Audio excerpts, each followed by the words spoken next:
ओम शांति। मानसरोवर की इस पवित्र भूमि में आप सभी ज्ञान स्नान करने के लिए पहुँचे हैं।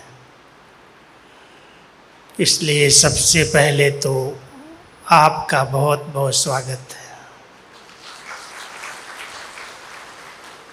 बाबा के इस बेहद घर में विशेष एकांतवास अगर करना हो तो उसका सबसे अच्छा स्थान मानसरोवर है। यहाँ कोई बाहर की दुकान नहीं है, कोई ज़्यादा भीड़ नहीं है, कोई कारोबार नहीं है। शांतिवन में आप देखो तो कितने लोग आए हुए हैं, बहुत ऐसे लगता है जैसे मेला चल रहा है।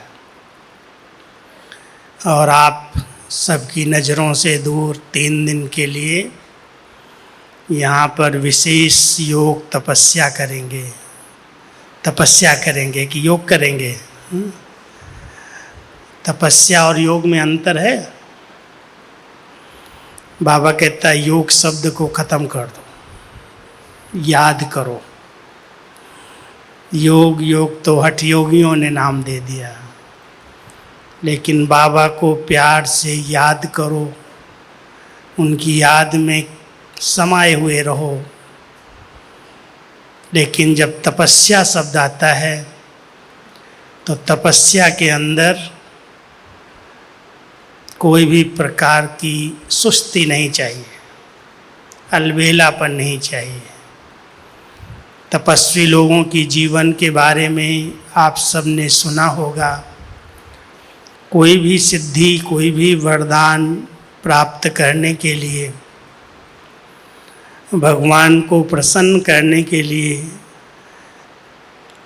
चाहे जिसी ने भी तपस्या की, असुरों ने भी की, तो तपस्या का फल भगवान को देना पड़ता है, कुछ न कुछ वरदान देना पड़ता है।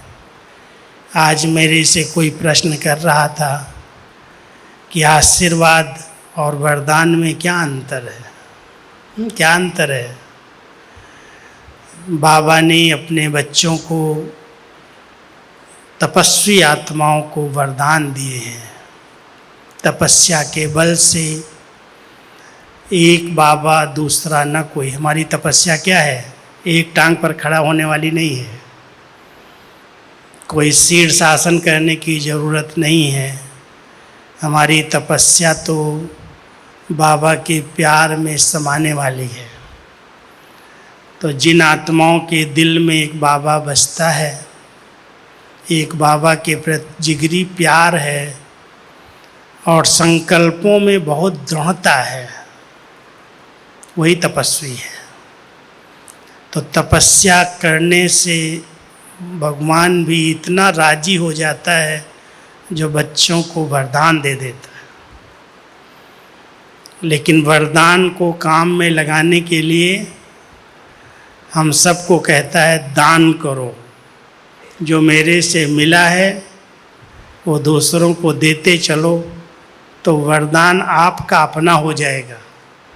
बाबा ने तो दिया, रोज़ मुरली के अंदर वरदान सुनते हो, लेकिन वो वरदान हमारे जीवन में आ जाए, हम बाबा के समान वरदानी मूर्त बन जाएं, उसके लिए बाबा कहते हैं जो विशेषताएं, जो कुछ प्राप्ति होती है वो दूसरों को देंगे, दान करेंगे, तो आपकी बढ़ जाएगी और आप वरदानी मूर्त बन जाएंगे। लेकिन जो आज्ञाकारी होते हैं, बाबा के बहुत सपूत बच्चे हैं, श्रीमत में सदा हाँ जी करते हैं, भले तपस्या नहीं करते हैं, लेकिन जो बाबा कहे, जैसा कहे, उनको आशीर्वाद मिल जाती है, दुआएं मिल जाती हैं। तो इसलिए हम सब बाबा की दुआओं से पल रहे हैं, उनके वरदानों से अपने जीवन को बहुत महान बना रहे हैं। तो सबको बाबा की दुआएं मिली हुई है ना, आशीर्वाद है ना बाबा की। मांगते तो नहीं हो, हैं, माताएं मांगती तो नहीं बाबा से, भाई लोग मांगते हो बाबा से वरदान या आशीर्वाद। बाबा कहते हैं बच्चे कुछ भी मांगने की ज़रूरत नहीं है, मैं मांगने से कितना दूंगा। तुम मेरे बच्चे अगर सपूत बच्चे बन कर के रहते हो, एक बाबा की श्रीमत में सदा हाँ जी करते हो, तो बाबा की दुआएं, बाबा का आशीर्वाद आपके सिर पर है।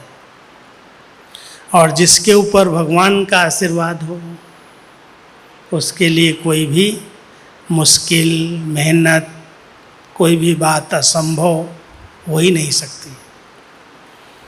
तो लौकिक में भी कहते हैं बड़ों की दुआ ले लो, बड़ों की आशीर्वाद ले लो।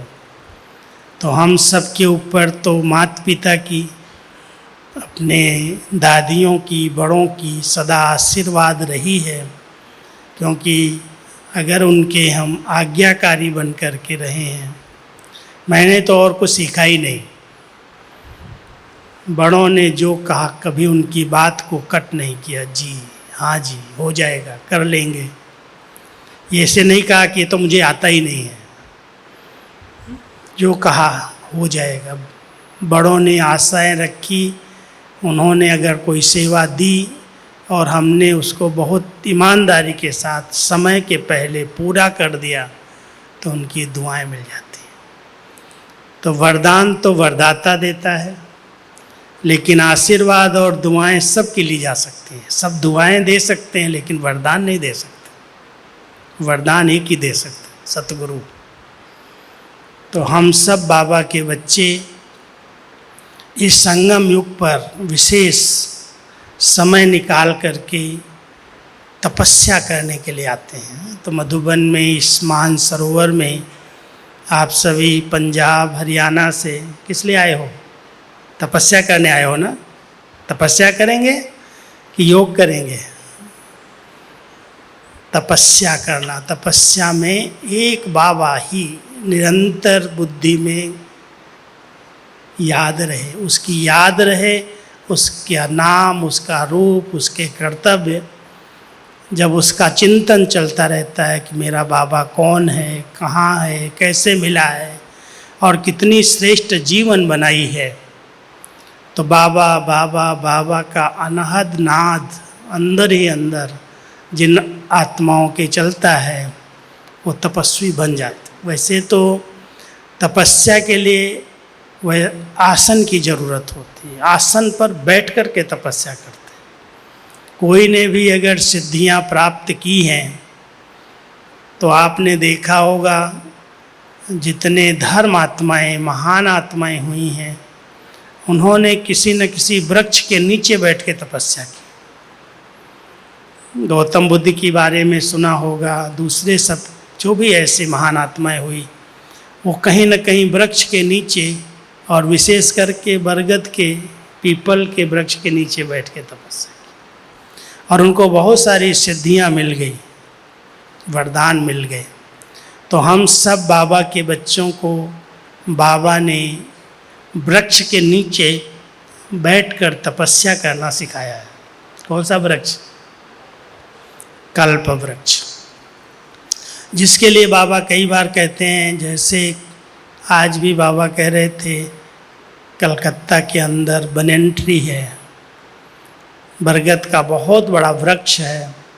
कई पार्टियां वहाँ जाके बैठती हैं, देखने जाती हैं उस वृक्ष को, क्योंकि उसकी जड़ें जो हैं, जो फाउंडेशन है वो नहीं है, शाखाएं जो निकली हैं वो ज़मीन में गई हैं, और बहुत चारों तरफ से बड़ा वृक्ष बना है, और सारा वृक्ष शाखाओं पर टिका हुआ है।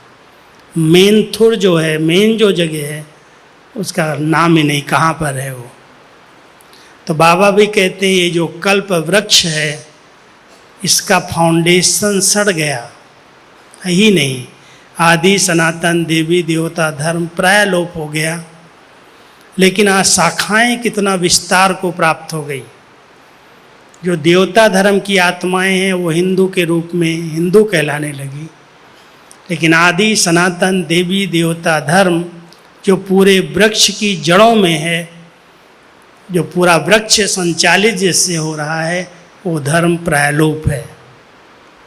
इस्लाम आया, बौद्ध आया, क्राइस्ट आया, शंकराचार्य आए, अपने अपने धर्म की स्थापना कर दी और उससे शाखाएं और उप शाखाएं निकल गई, तने से कई शाखाएं निकल गई, लेकिन बीज रूप बाबा है और बीज रूप के साथ हम सब जड़ों में बैठी हुई तपस्वी आत्माएं हैं। जब भी योग करो तो एक आसन बनाओ। एक पहला आसन तो ये भ्रकुटी है, ये गुफा है हम सब की। ऐसे योग नहीं करना, ऐसे नहीं आकर के बैठ गए बाबा बाबा कहने लगे, वो तपस्या नहीं कहलाएगी। अगर तपस्वी मूर्त बनना है तो पहले अपने आसन पर बैठो। ये भ्रकुटी, ये अकाल तख्त मुझ आत्मा का आसन है। मैं इस आसन पर विराजमान एक तपस्वी मूर्त चैतन्य शक्ति हूँ। चिंतन करो, चिंतन करते करते उस स्वरूप में टिक जाओ। टिक करके अनुभव करो ये शरीर अलग है, मैं आत्मा अलग हूँ। बिल्कुल अलग की अनुभूति होने लगे, माना आपकी तपस्या ठीक है।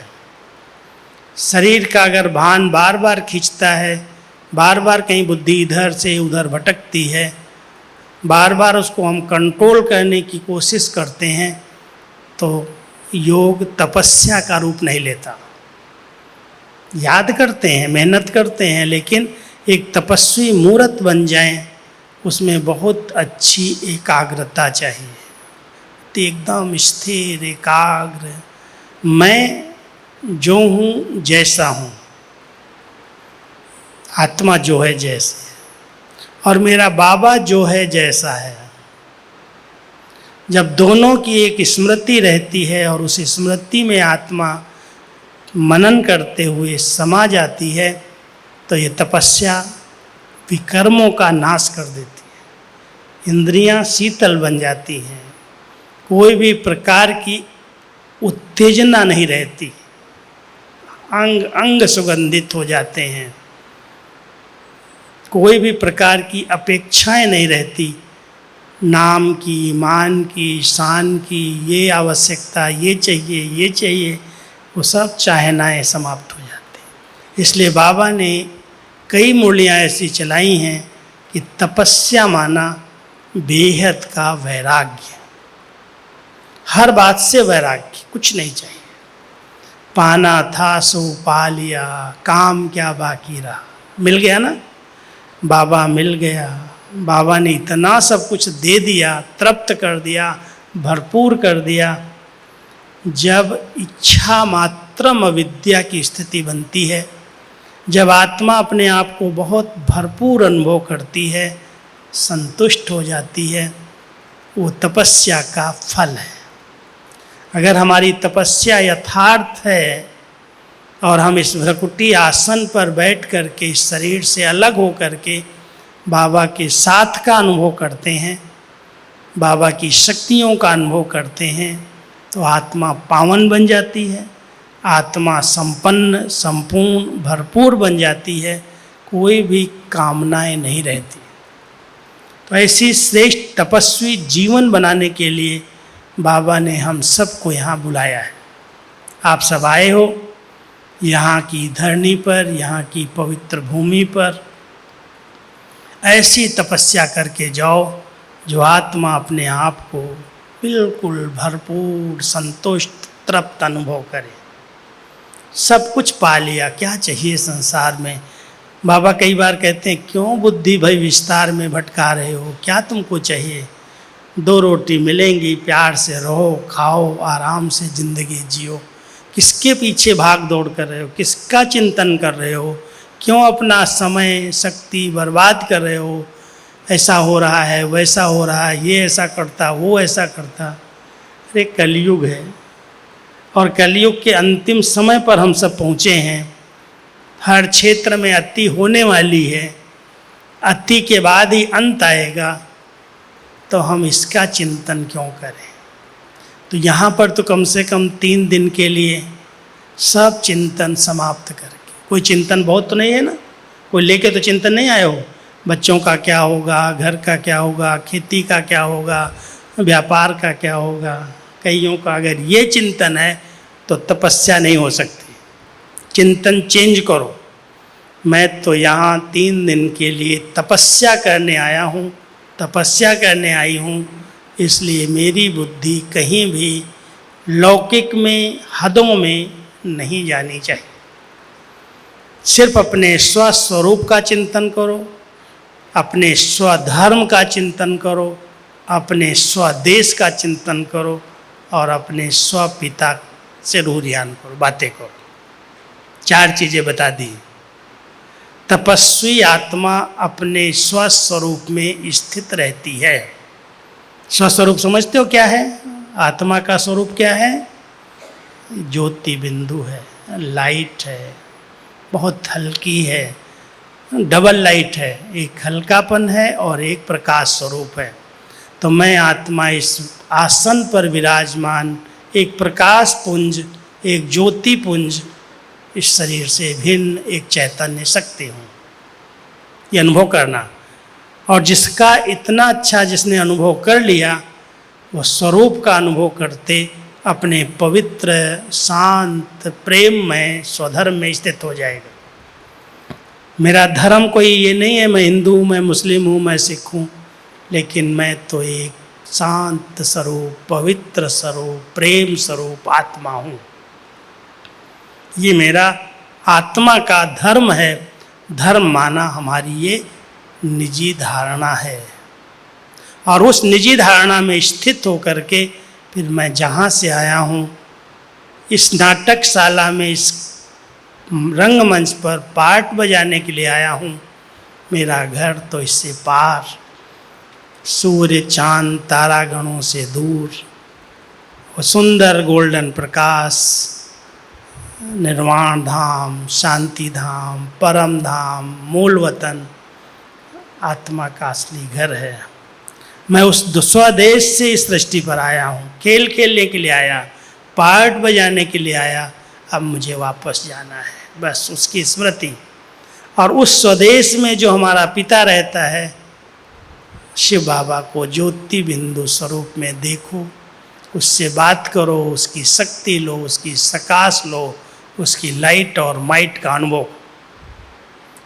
तपस्या यहाँ से शुरू होती है। बार बार इस बात को ध्यान देना। क्लासेज मिलेंगी, कमेंट्री कोई कराएगा, कोई कुछ भी करे, लेकिन ये 4 विधियाँ अगर हैं तो आपकी तपस्या फलदायक बन जाएगी। आपको मन इच्छित वरदान बाबा से मिल जाएंगे। तो पहले इस भ्रकुटी आसन पर बैठने का अभ्यास करना। ऐसे नहीं बिस्तर से उठे यहाँ आके बैठ गए, बहुत फ्रेश माइंड से, बहुत हल्के हो करके एकदम, बाबा मैं आया आपके पास। कौन जाएगा?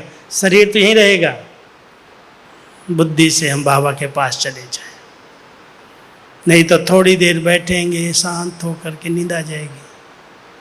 मनन करो, चिंतन करो, बाबा से बातें करो, अपने जीवन को देखो, तो ये तपस्या आपकी रंग ले आए, तपस्वी जीवन बन जाएगी। कोई भी कर्म इंद्री अपनी तरफ आकर्षित नहीं करेगी, कहीं भी बुद्धि भटकेगी नहीं, एकाग्रचित हो जाएगी।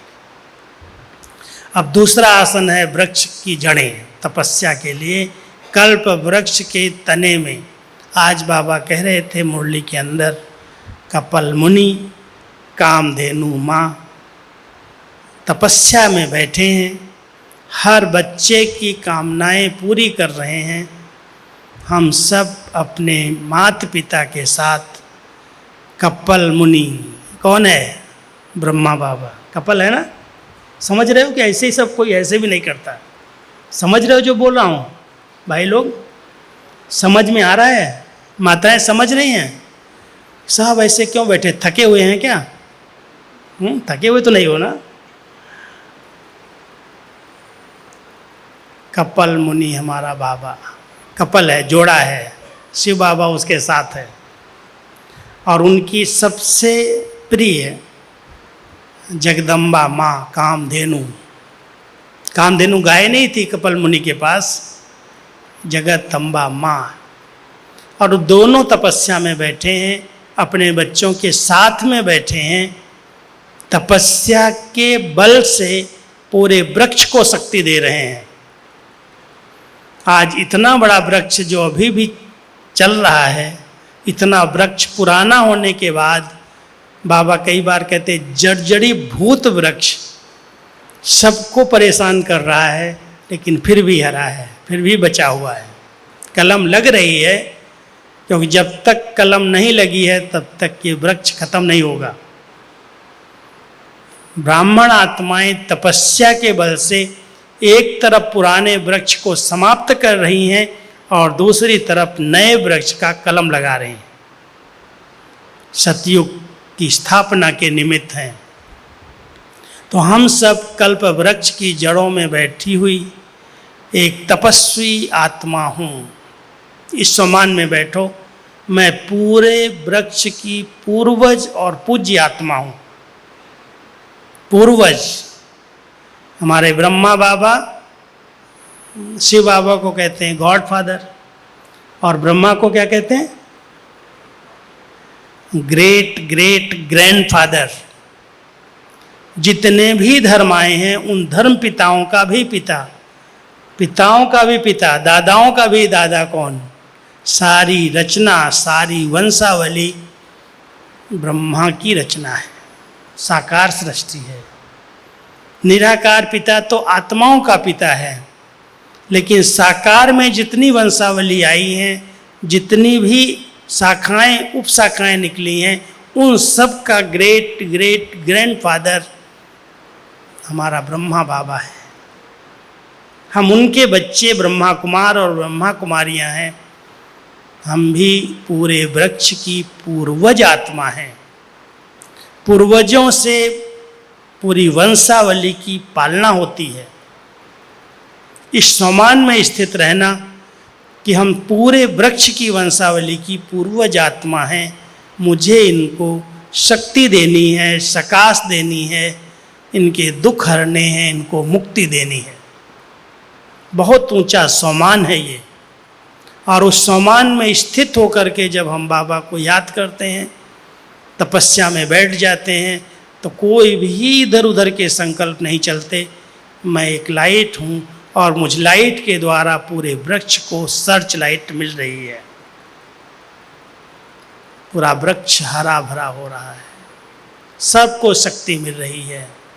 तो वो सूक्ष्म सकाश देने की सेवा तपस्वी आत्माएं ही कर सकती हैं। इसलिए इस सम्मान को लेकर के तपस्या करो कि मैं पूर्वज आत्मा हूँ। और दूसरा, पूज्य आत्मा।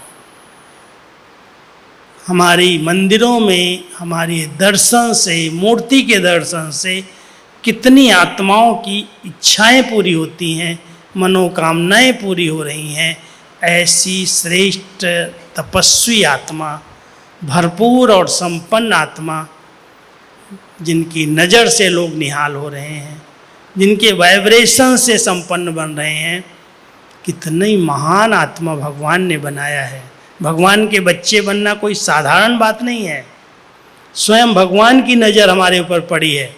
हमने तो कितना समय उसको ढूंढा, उसको पाने के लिए कितनी मेहनत की, लेकिन उसने देखा ये मेरे बच्चे हैं, उसकी नज़र मेरे ऊपर पड़ गई है। कितनी भक्ति की है माताएं, कितनी भक्ति की। द्वापर युग से हम भक्ति करते आए। नए नए भक्तों को भगवान नहीं मिलता। किसको मिलता है? जो बहुत पुराने आदि काल के द्वापर के भक्त हैं। ऐसी भक्त आत्माओं को भगवान आकर के भक्ति का फल देता है। और वो फल किसको मिला? बोलो, हमें मिला है। क्या मिला है? ज्ञान मिला, समझ मिली। वो समझ जो बाबा ने हमें दी है। मैं एक चैतन्य आत्मा हूँ। मैं इस नाटक के अंदर खेल खेलने वाली खिलाड़ी हूँ। ये पूरा रंगमंच है। जो भी हमें संबंध मिले हैं, ये सब पार्टधारी हैं। अलग अलग इनको पार्ट मिला है। और इतना विचित्र नाटक है, वंडरफुल नाटक है, जो एक का पार्ट दूसरे के पार्ट से मिल नहीं सकता। चाहे करोड़ों आत्माएं हैं इस सृष्टि पर, जैसे शकल नहीं मिलती, ऐसे ही पार्ट भी एक का दूसरे के साथ नहीं मिलता। हम सब पार्टधारी आत्माएं कभी किसी से ये अपेक्षा नहीं रख सकती कि जैसा मैं कर रहा हूं ऐसे इसको करना चाहिए। अगर कोई अपेक्षा ये रखता है तो दुखी होता है, क्रोध आता है, कहना नहीं मानता है। क्या सोचेंगे, इसको मैंने जन्म दिया, इसको मैंने बड़ा किया, इसको मैंने पढ़ाया लिखाया, आज यही मेरी बात नहीं मानता। फिर झगड़ा करेंगे, गुस्सा आएगा। तो इसलिए बाबा कहता है, बच्चे ये बहुत वैरायटी नाटक है, इसमें एक का पार्ट दूसरे से नहीं मिलेगा। आप अपना फर्ज पालन करो, आप अपना अधिकार नहीं रखना। फर्ज पालन करो, ये फर्ज है, जन्म दिया है तो पालना करनी है, जन्म दिया है तो उसको पढ़ाना लिखाना योग्य बनाना है, लेकिन अधिकार नहीं रखना। अधिकार रखेंगे तो कभी भी सुख का, शांति का अनुभव नहीं कर सकते। इसलिए परिवार हैं, संबंध हैं, लेकिन वर्तमान समय कलयुग के अंदर संबंध ही बंधन बन गए हैं। संबंधों का बंधन है। वैसे संबंध होते थे एक दूसरे को सहयोग देने के लिए, सुख देने के लिए। सतयुग और त्रेता के अंदर हर आत्मा एक स्नेह के संबंध में परिवार के रीति से चलती थी, कोई बिजनेस की रीति से नहीं चलती थी।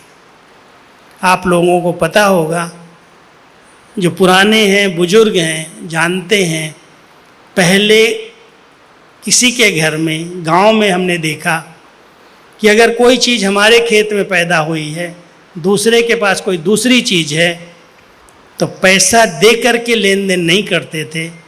हमारे घर में अगर मक्का है, हमने दूसरे के घर में दिया। उसके घर में अगर दूध है तो उसने हमारे घर में दूध दे दिया। ये हमारा पारिवारिक रिश्ता था। सतयुग और त्रेता के अंदर ऐसे ही एक दूसरे के साथ परिवार की रीति रहते थे।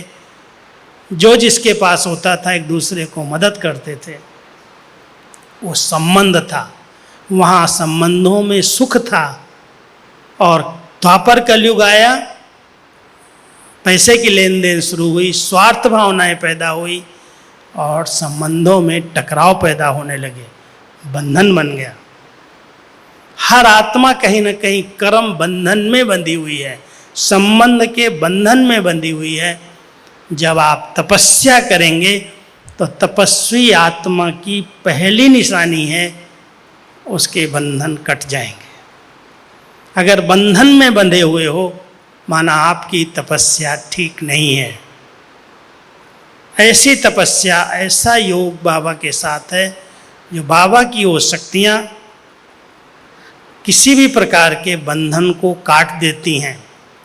वर्तमान समय हर एक ब्राह्मण आत्मा को बहुत ध्यान देना है। अभी सब बंधनों को काटने का समय चल रहा है। चाहे देह के बंधन है, चाहे संबंधों के बंधन है, चाहे संस्कारों के बंधन है, चाहे कोई वस्तुओं के बंधन है, चाहे हमारी विशेषताओं के बंधन है, संस्कारों के बंधन है। बहुत सारी बंधन में बंधी हुई आत्मा तपस्या नहीं कर सकती। उसको जब बैठेगा योग में, वही बंधन खींच के ले जाएगा। हम 5 मिनट योग कराएं, आप 5 मिनट में देखेंगे कहाँ कहाँ बुद्धि भाग करके चली जाती, बंधन खींचता है। अभी अंतिम समय में किसी भी ब्राह्मण आत्मा को कोई नया बंधन नहीं बनाना है, पुराने बंधन को काटना है। योग की अग्नि से उस बंधन से मुक्त होना है, लेकिन नया न बन जाए, बहुत ध्यान देना, नहीं तो फिर धर्मराजपुरी में जाना पड़ेगा, चुकतू तो करना ही पड़ेगा। बना हुआ है, पिछले जन्मों में हमने किसी न किसी विकार के अधीन हो करके बंधन बना लिए हैं। अभी संगम पर जब ज्ञान मिला है तो ज्ञान माना रोशनी, ज्ञान माना लाइट, ज्ञान माना समझ। जब बाबा ने हम बच्चों को समझ दी है, रोशनी दी है, तो वो रोशनी कहती है, समझ कहती है कि अभी तुम्हें नया बंधन नहीं बनाना है। कर्म बंधन न बने, संबंध बंधन न बन जाए, उसके लिए योग कर रहे हैं हम। उसके लिए किसी विशेष से लगाव झुकाव न हो। अगर विशेष किसी व्यक्ति से, किसी वस्तु से, किसी विशेषता से, किसी संस्कार से थोड़ा भी लगाव है, वो बंधन है और वो कभी भी योग लगने नहीं देगा। बैठे रहो घंटे हो, वो बंधन है। तो पहले तो हमें ये चेक करना चाहिए कि कोई भी जगह पर मेरी बुद्धि अगर जा रही है, क्या मेरा उससे स्वार्थ है, क्या मुझे उसे चाहिए। लगाव की रस्सियों को जिसने काट दिया, मेरा तो एक बाबा दूसरा न कोई, वो तपस्वी है। अगर कोई देहधारी को हमने अपना बना करके रखा है तो वो लगाव है, और वो लगाव ही बंधन है। ऐसी बंधन वाली आत्मा तपस्वी नहीं बनती। हम सबको पहले बंधन काटने हैं। चेक करो बंधन है। दूसरा बंधन होता है किसी से आप वैर ले लो, दुश्मनी हो जाए, कभी टकराव पैदा हो जाए, किसी कारण से आप किसी से झगड़ा कर लो, बैठोगे योग में सारा टाइम वही सामने आएगा, वो बंधन बन जाएगा। इसलिए बहुत अच्छी बात कही गई है, भारत की हिंदी भाषा में कहते हैं, न काहू से दोस्ती न काहू से वैर। अगर वैर हो गया तो भी वो आत्मा खींच रही है। अगर स्पेशल दोस्त बना दिया, उसी के साथ बैठना, उसी के साथ घूमना, वही अच्छा लगता है, बस एक की तरफ विशेष आकर्षण हो गई, वो बंधन है। उस बंधन को काटना है ज्ञान और योग की कैंची से, समझ से। अभी बाबा मिला है, मुझे किसी भी देहधारी के बंधन में नहीं बंधना है। बाबा के बंधन में रहो। बाबा का बंधन सब बंधनों को काट देगा। ये ईश्वरीय बंधन है। कई बार बाबा कहता है तुम ईश्वरीय सेवा में लग जाओ, ईश्वरीय सेवा के बंधन में बंध जाओ, तो दूसरे सब बंधन अपने आप कट जाएंगे। तो हम सब बाबा के साथ बंधे। एक बाबा की सेवा। जिस आत्मा ने एक बाबा को आधार बनाया है, उसे कोई भी देहधारी अपने बंधन में बांध नहीं सकता। तो तपस्वी आत्मा वो है जो सब बंधनों को काट दे, बिल्कुल लाइट हो जाए, हल्की हो जाए। तपस्या के लिए आपको 4 बातों का बहुत अटेंशन देना है, ध्यान देना। बहुत सरल शब्दों में बता रहा हूँ। अगर तपस्या करनी है तो बहुत सच्चे दिल का प्यार चाहिए बाबा से, किसी देहधारी से नहीं। बाबा से सच्चे दिल का प्यार बैठते ही अपनी तरफ खींच ले जाएगा। दूसरा, बहुत हल्कापन चाहिए, बहुत हल्का। जो जवाबदारियां हैं, बाबा कहता बच्चे, संगम युग पर मैं तुम बच्चों का सर्वेंट बन करके आया हूँ, तुम मुझे अपनी सारी जवाबदारियां दे दो। जिनको तुम मेरा मेरा कह रहे हो, यही तुम्हारे लिए बोझ है। क्या लेके आए थे, क्या लेके जाएंगे। कहते भी हैं खाली हाथ आए थे, खाली हाथ जाएंगे। जब खाली हाथ आए थे, खाली हाथ जाएंगे, तो क्यों हम अपने आप पर बोझ रख रहे हैं। मेरे बच्चे हैं, मेरा परिवार है, मेरा बिजनेस है, मेरा मेरा मेरा, और यही बंधन है, यही बोझ है। तो जब आत्मा बंधन और बोझ से मुक्त हो जाएगी, वो तपस्वी बन जाएगी। देखना, चेक करना, कोई भी बोझ हो, जहाँ बुद्धि बार बार जाती हो, बार बार ध्यान में आता हो, वो एक कागज पर लिख देना। बाबा के घर में आए हो, बहुत प्यार से बाबा को सामने रख करके, एकांत में बैठ करके, मेरे पर ये बोझ है, लिखो कागज पर। और लिख कर के बाबा का यह कमरा है, पांडव शांतिवन में जाओ तो भी है, लेकिन यहाँ पर भी बाबा की कुटिया है, वहाँ भंडारी होगी, वहाँ पर चुपचाप डाल देना। बाबा ये बोझ तू ले ले, मुझे हल्का कर दे।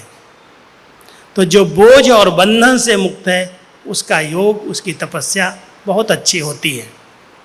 और तीसरा चाहिए आंतरिक खुशी और नशा। इतना नशा है जिसको हमने इतना समय से पुकारा है, याद किया है, ढूंढा है, वो हमें मिल गया। पाना था सो पा लिया, बस कुछ काम बाकी नहीं। वो नशा है, वो खुशी है अंदर की, प्रभु मिलन की खुशी है। उस तपस्या कहते हैं गोपियों को अतीन्द्रिय सुख का अनुभव होता था, लेकिन जो तपस्वी आत्माएं हैं वो परमानंद का अनुभव करती।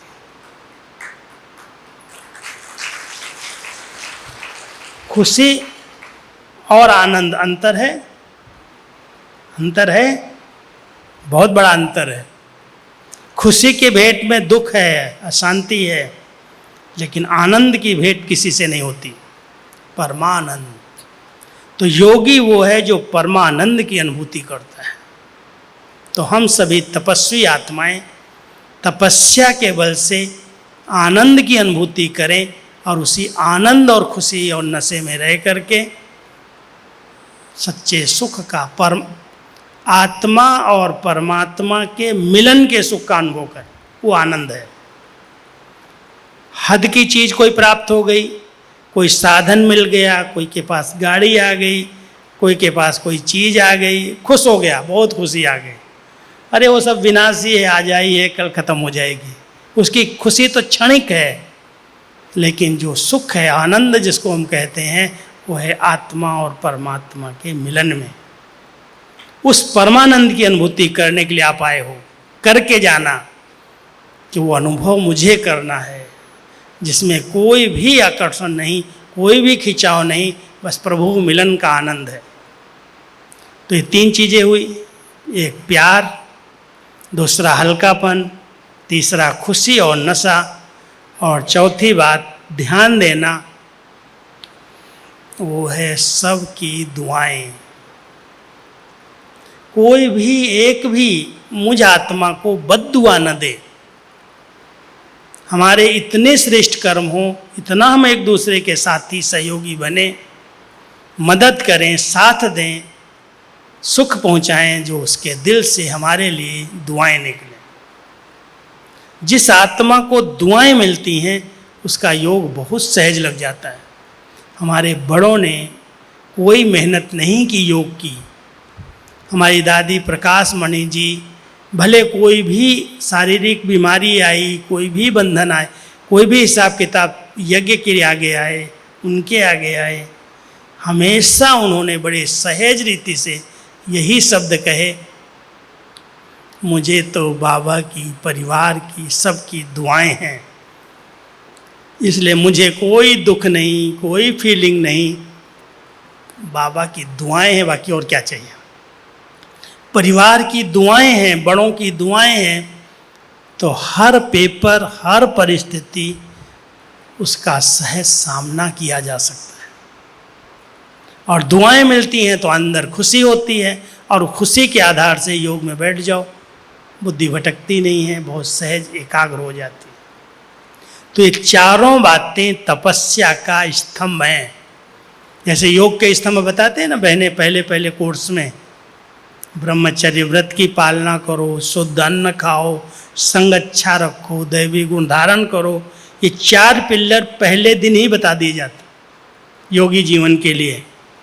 लेकिन तपस्वी जीवन सदा के लिए योगी जीवन बन जाए, उसके लिए ये चार बातों पर और ध्यान देना कि मुझे प्रभु प्यार में समाना है, आंतरिक खुशी और नशे में रहना है, सब जवाबदारियां बाबा को देख कर के हल्का हो जाना है, और अपने परिवार की, बड़ों की, बाबा की सदा दुआएं मिलें, उनका आशीर्वाद का हाथ मेरे सिर पर रहे। योग तो लगा हुआ है, तपस्या तो होनी ही है, भटकेगी नहीं बुद्धि। तो सब यहाँ से क्या संकल्प करोगे, मुझे तपस्वी बन करके जाना है। कोई भी हद की आकर्षण मुझे खींच नहीं सकती, कोई बंधन मुझे बांध नहीं सकता। मैं बाबा की, बाबा मेरा, बस। ये सच्ची तपस्या है। एक तरफ वैराग्य है, दूसरी तरफ स्नेह है बाबा से सच्चे दिल का, और तीसरी तरफ बहुत हल्कापन है, बहुत हल्के हैं। तो आप सब यहाँ से क्या करेंगे? श्रेष्ठ योगी महातपस्वी बन करके जाना। सिर्फ ध्यान देना एक दो बातों को। अब यहाँ से उठ के जाओगे, भोजन करोगे, अगर बाह्य मुक्ता में आए तो तपस्या खत्म हो जाएगी, मजा नहीं लेंगे, रस नहीं मिलेगा। इसलिए जो बोलने का रस है, आवाज़ में आने का रस है, बहुत सारी बातें करने का रस है, 3 दिन के लिए मोबाइल तो आप ही कर दो, कहीं बात नहीं करनी। बहुत ज़रूरी है कोई समाचार देना, हम पहुंच गए हैं, ठीक, चिंता नहीं करना, एक बार फ़ोन करके बोलो, 3 दिन के लिए हमारा स्विच ऑफ रहेगा। इतने हल्के हो जाओ जो कोई खींचे ही नहीं आपको। तो ऐसी तपस्या करो कि मन भी शांत रहे, मुख भी शांत रहे, और मोबाइल भी 3 दिन के लिए शांत हो जाए। हो सकता है अगर ऐसा करेंगे तो सच्ची तपस्या का रस ले सकेंगे, आनंद ले सकेंगे। बहुत समय तो बोला है, बहुत तो आवाज़ में आए हैं, भोजन तो मिलेगा सबको, लाइन तो लगती है, भले लगे, मैं पहले, क्यों हलचल में आना। और शांति से 2 रोटी खाओ, प्रभु के गुण गाओ। जितना हल्के रहेंगे उतना योग सहज लगेगा। बहुत भारी हैवी खा लेंगे तो भी योग नहीं लगेगा, नहीं खाएंगे तो भी नहीं लगेगा। इसलिए योगी के लिए कहते हैं अल्पाहारी, बहुत अल्प, थोड़ा सा खाया, योग किया, बस। निद्रा जीत, निद्रा जीत का मतलब ये नहीं कि नींद नहीं करना, लेकिन समय पर सो जाओ, समय पर उठ जाओ। क्या समय बाबा ने निश्चित किया है? दादी जी हमेशा हमको कहती थी 10 तो बस, 10 बजे रात को बाबा की गोदी में सब बाबा को समाचार दे के गुड नाइट करके सो जाओ, और सुबह 3:30 बजे बाबा उठा देगा, अमृत वेला शुरू हो जाएगा। तो अमृत वेले का अच्छा सुख लेने के लिए समय पर सोना, समय पर उठ जाना, निद्रा जीत रहना, और थोड़ा सा हल्का रात्रि भोजन में थोड़ा सा ध्यान देना, जो आपके स्वप्नों में कोई ऐसे ख्यालात ना आए, स्वप्न ऐसे ना आए, और अमृत वेले नींद ना आए। नहीं तो सोने का समय है, एक सोता है, 10 के संकल्प चलते हैं, बहुत अवज्ञा हो जाती है। इसलिए ध्यान देना कि हमें बाबा के संगठन में बैठना है तो बहुत अलर्ट होके बैठना है। नहीं तो हमारा योग तो टूट ही रहा है, लेकिन हमको जो देख रहा है उसका भी योग टूट रहा है, उसका बोझ चढ़ जाएगा। इसलिए सभी बहुत अलर्ट होकर के तपस्वी बन करके बैठना। बाबा के साथ जैसे तार जुट गई है। पहले योग जब कराते थे ना, पुरानी बात बताता हूँ मैं, मधुबन में भी हमने देखा, लेकिन जब बाबा ने 14 साल इन बच्चों से तपस्या कराई है कराची में, तो बहनें ही थी मोस्टली, तो बाबा कहते थे इन सब की चोटी ना पीछे बांध दो। रमणीक बात, चोटी जो है सबकी एक रस्सी से, धागे से, पतले धागे से पीछे थोड़ा सा चिपका देते, बांध देते थे। ऐसे अगर करेगी, झुटका खाएगी तो पता चलेगा उसको। रमणीकता। तो हम सबको क्या करना है? झुटका खाने तो नहीं आए हो ना, झुटका योगी नहीं बनना कोई भी। बहुत फ्रेश हो करके थोड़ा स्नान कर लो, घूम लो, सैर कर लो, एक्सरसाइज कर लो, और बहुत प्यार से बाबा से मीठी मीठी बातें करो, रूह रियान करो, शक्ति लो, सकाश लो। ऐसे अनुभव करो जैसे सूर्य की किरणें कांच पर पड़ती है ना यहाँ, और यहाँ पड़ गई तो कहाँ जाएंगी? बहुत दूर दूर तक जाएंगे। तो शिव बाबा की लाइट पवित्रता की यहाँ आई, और यहाँ पर पड़ी, और यहाँ से रिफ्लेक्ट होकर के कई गुना होकर के सर्वात्माओं को पहुँच रही है। तो ज्ञान सूर्य बाबा की किरणें मुझ आत्मा रूपी कांच पर आ रही हैं, मैं क्या सेवा करूँगा? बाबा की किरणें सेवा करेंगे। तो आप यहाँ बैठ कर के पूरे विश्व की सेवा कर सकते हो। प्रकृति को मदद करो। आत्माएं इतनी दुखी हैं, परेशान हैं, भटक रही हैं। चलो जीवन में है वो तो भटक ही रही हैं, जिनका शरीर छूट गया वो भी बहुत भटक रही हैं। सब आत्माओं को शांति मिले, शक्ति मिले, प्रभु का वरदान मिले, ऐसे शुभ संकल्प करके ज्ञान सूर्य बाबा की किरणें यहाँ लेना और यहाँ से सबको देना। ये तो कर सकते हो ना। जितना कांच साफ है, स्वच्छ है, कोई भी व्यर्थ चिंतन नहीं, पर चिंतन नहीं, तेरा मेरा नहीं, मैं बाबा का, बाबा मेरा। कांच साफ हो गया, बुद्धि साफ हो गई, और जब बुद्धि स्वच्छ साफ है तो बाबा की वो शक्ति आई, यहाँ से चली गई बाहर सबको मदद करने के लिए। ये मनसा सेवा हो जाएगी। हद की नहीं करना, बच्चों की करूं, पति की करूं, वो बंधन डालता उसकी करूं, वो बीमार है उसकी करूं। बाबा कहता है तुम हद की दीवार नहीं बनाओ, बेहद में बैठ करके सबको दो। जिसको आवश्यकता होगी, जो खींच सकेगा वो खींच लेगा। हम तो बेहद में देते हैं। तो अभी सभी बैठेंगे योग में अलर्ट हो करके आधा घंटे के लिए। सब तपस्वी होके बैठो, सभी अपने आसन पर बैठो। 2 आसन बताए हैं, पहला भ्रकुटी आसन, फिर वृक्ष के तपस्वी मूर्त का आसन। तो सभी अपने भ्रकुटी आसन पर बैठकर अपने चमकते हुए हीरे को देखो। कैसे आत्मा रूपी हीरा इस भ्रकुटी आसन पर विराजमान है। इस शरीर से भिन्न एक चैतन्य शक्ति हूँ, बाबा की लाइट, सर्वशक्तियों की पवित्र किरणें मुझ आत्मा पर डायरेक्ट आ रही हैं। मैं बाबा के समान सर्वशक्तियों से संपन्न, शांति और शक्ति का पुंज, लाइट और माइट का गोला।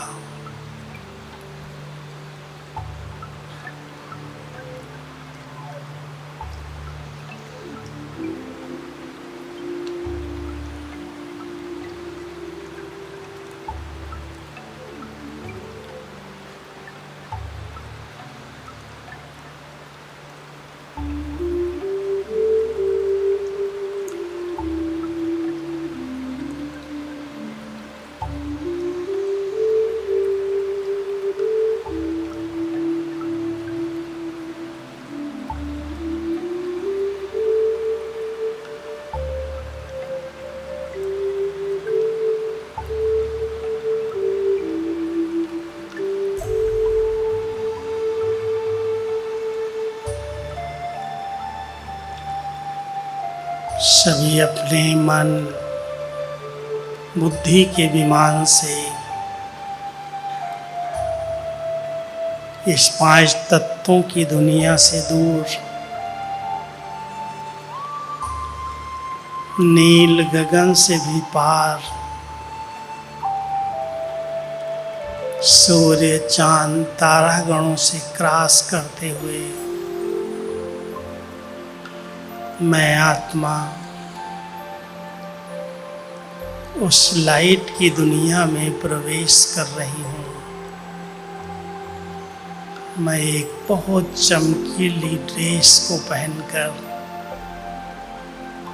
अपने फरिश्ते स्वरूप द्वारा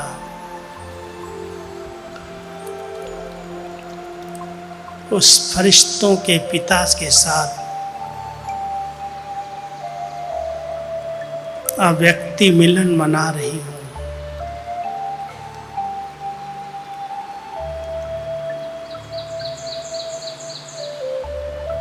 अव्यक्त रूप में लाइट के शरीर में बाप दादा दोनों सर्व शक्तियाँ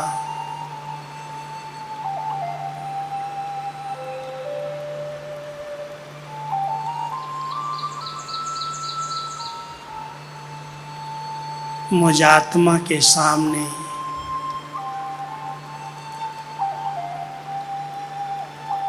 विराजमान है।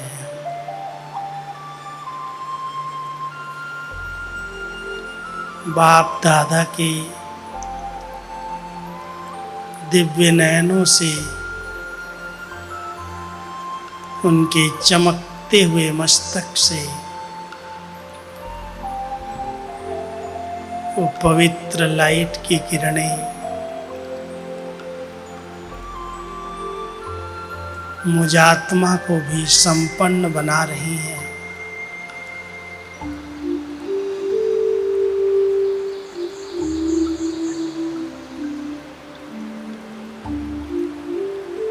मैं सर्व शक्तियों से संपन्न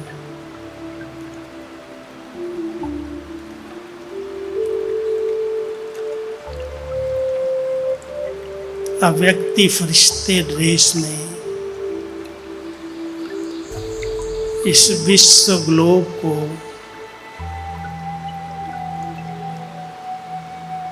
अव्यक्त वतन से सर्च लाइट दे रही हूँ।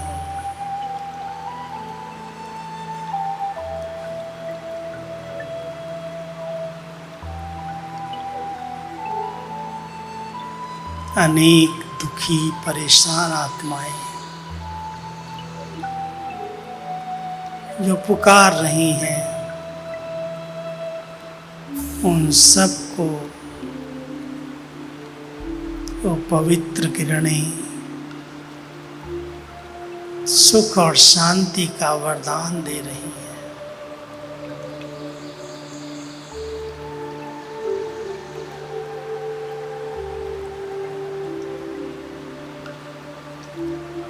हर आत्मा अपने शांत स्वधर्म का अनुभव कर रही है।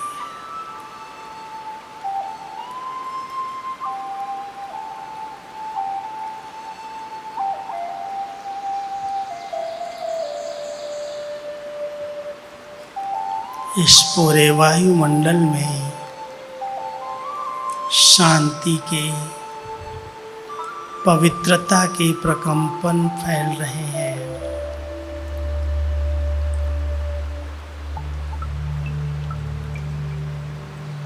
मैं शांति का फरिश्ता, पवित्रता का फरिश्ता हूँ।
अपनी फरिश्ता ड्रेस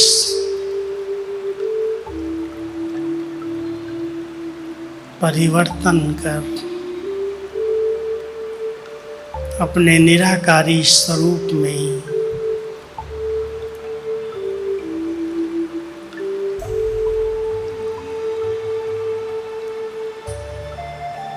एक चमकते हुए चैतन्य सितारे को अनुभव करो।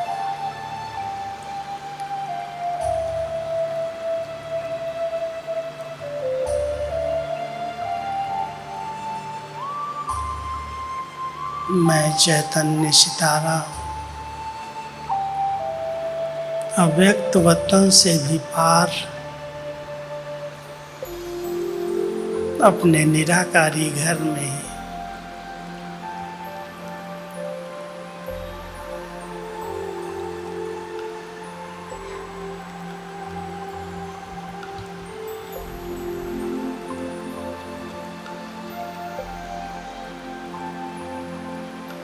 ज्ञान सूर्य बाबा की समीप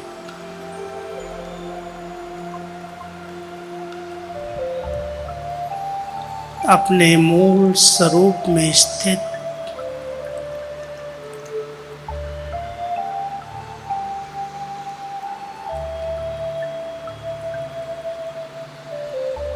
चैतन्य शक्ति हूँ।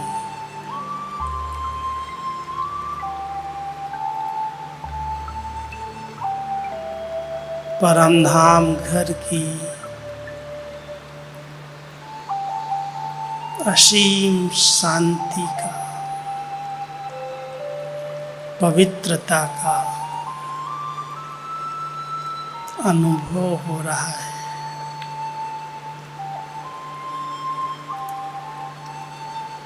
ये मुक्ति धाम समाने का स्थान है।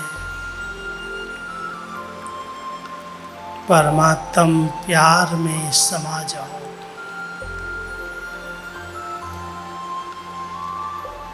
सब संकल्प समाप्त हो जाए।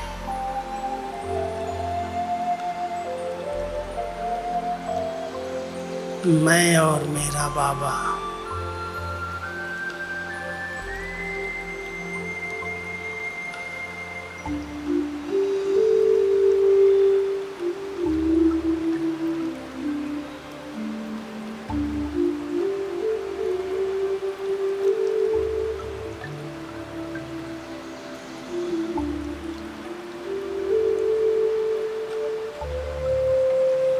उस परम ज्योति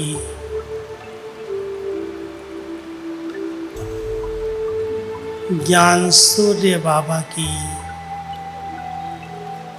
सर्वशक्तियों की किरणें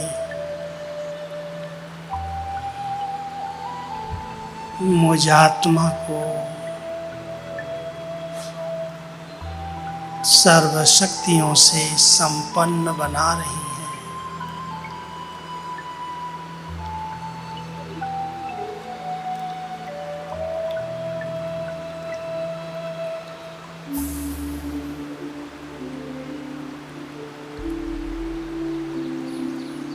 बाप समान मैं संपन्न आत्मा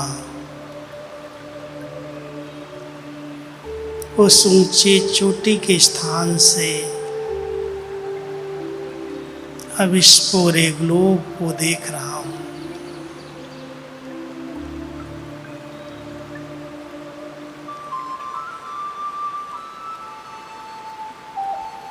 परमधाम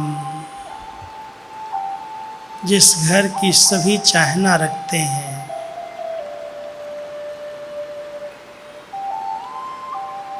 सभी मुक्ति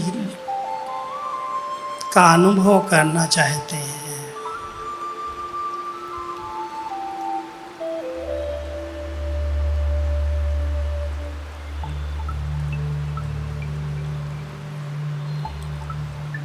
उसी घर से सब आत्माओं को सन्मुखी मर्ज करके मुक्त भाव का वरदान दो।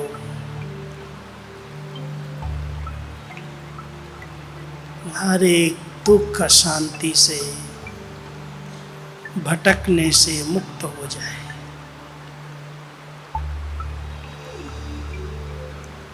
सबको अपने घर का ठिकाना मिल जाए, ऐसी शुभ भावना की किरणें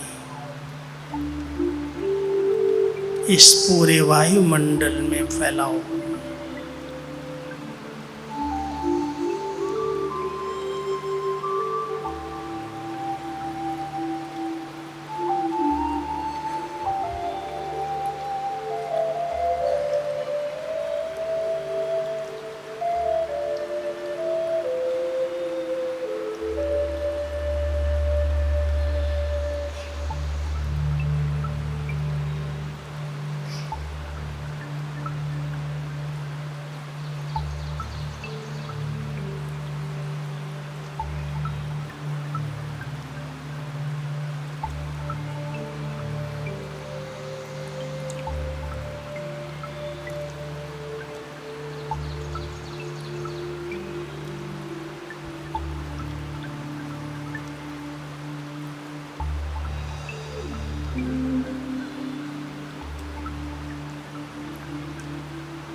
उस बीज रूप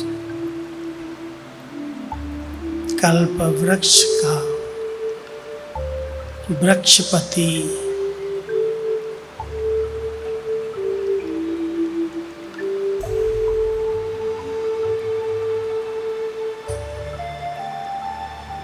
उसकी हम सब मुख वंशावली संतान अपने तपस्वी स्वरूप से मैं पूर्वज आत्मा हूँ, पूरे वृक्ष को अपनी पूरी वंशावली को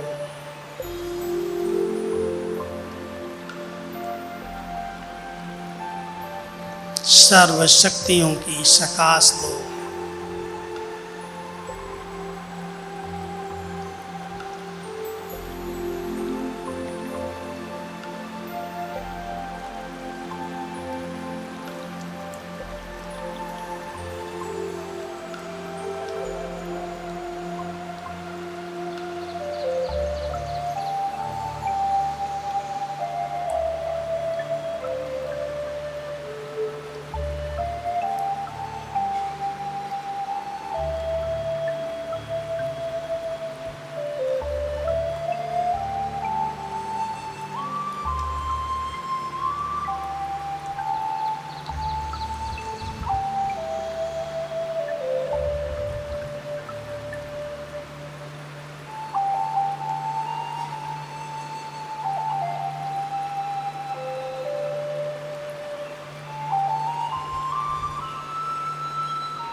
मुझ आत्मा द्वारा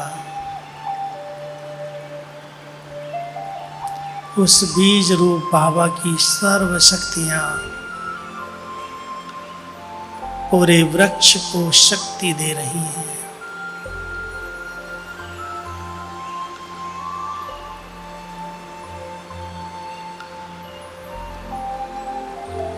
हर एक शक्ति का, शांति का अनुभव कर रहा है।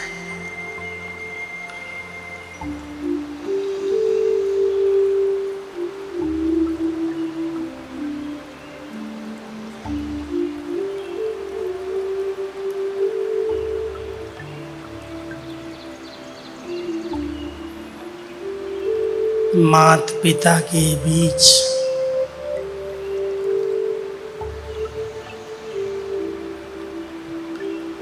मैं एक तपस्वी आत्मा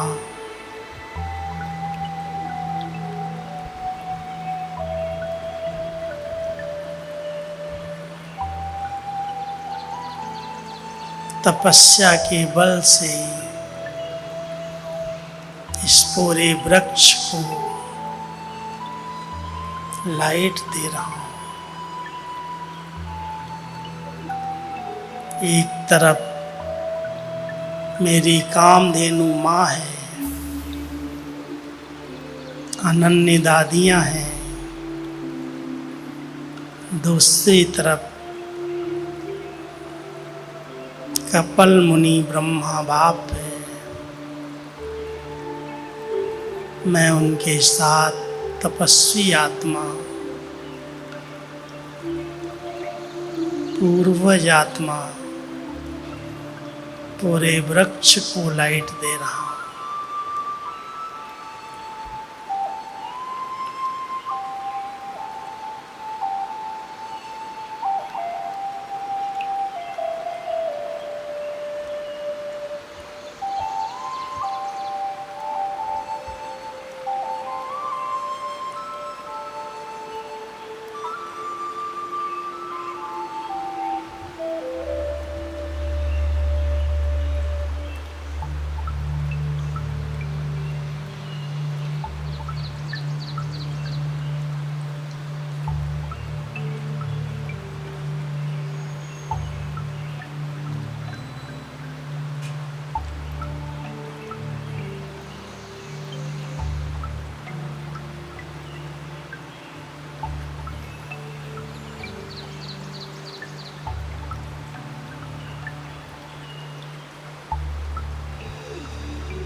सभी अपने इस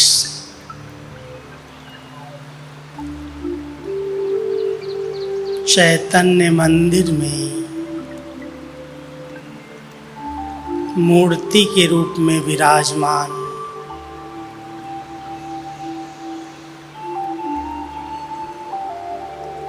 अपने पूज्य स्वरूप में स्थित होकर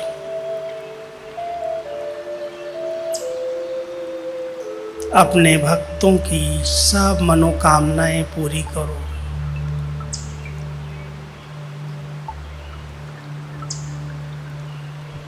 मैं चैतन्य मूर्ति, मैं पूज्य आत्मा इस शरीर रूपी मंदिर में विराजमान हूँ।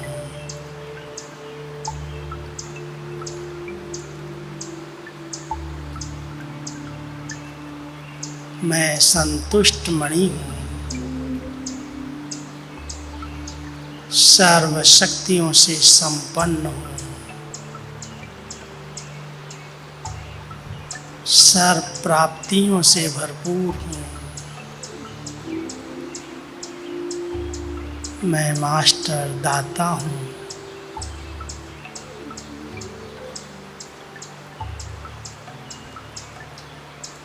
जिस आत्मा को जो चाहिए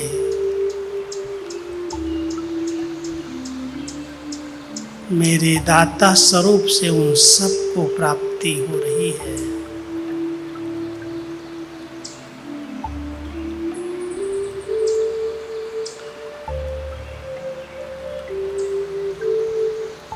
सर्वशक्तिमान परमात्मा ने हमें सर्व शक्तियों से, सर्व खजानों से भरपूर किया है।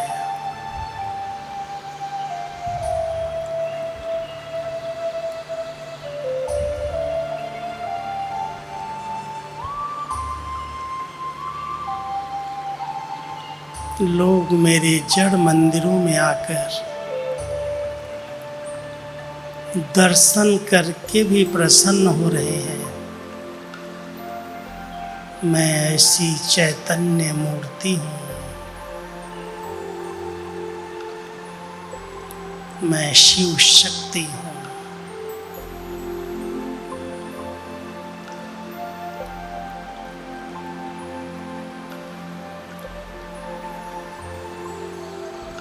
इष्ट देव और इष्ट देवी हूँ।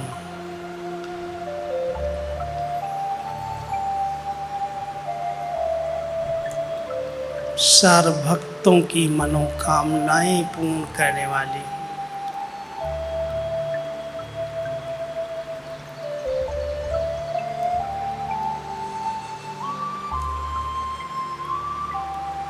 सभी अपने संपन्न स्वरूप में दर्शनीय मूर्त बन करके बैठो।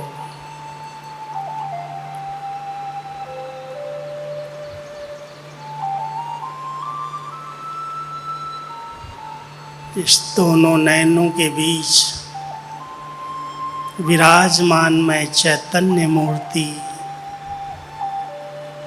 अपनी नज़र से अनेक आत्माओं को निहाल कर रही हूँ।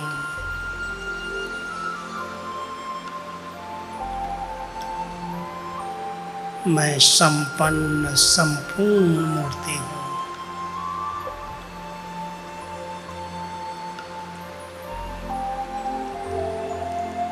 सबको सर्च लाइट दो।